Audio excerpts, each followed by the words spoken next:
Tā, un šīs dienas atskaitīti. Šīs te viss izrakts. Reku jau pļauju jau gatavi ir. Reku šeit jau taisam pļaviņu, te būs gatavs. Salīdzinās visu, te to grāvu atstāju, tāpēc, lai var nopumpēt.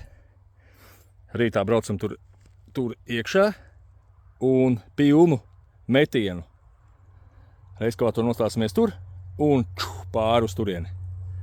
Un tad brauksim, sataisīsim to galvu. Nu, 2-3 dienas un būs ok. Bet viena lieta ir šeit tas ierobežotais budžets. Es gribētu viņu uztaisīt šo objektu tā čotka. Tad es tur bišķi no sevis pielikšu klāt un uztaisīsim barteri ar vienu lietu. Es to malu arī tā pierakšu. Tas dīķis būs hektārs kaut kur, nevis 4000 kvadrāti. Jo nav jēga izrakt šito melnzemi, ja? Un tur tajā pusē līdzekļu trūkuma dēļ atstāt purvu. Nu, tāds stāstiņš ir. Jau lēnām sāk veidoties ainavu. Būs smuks īpašums.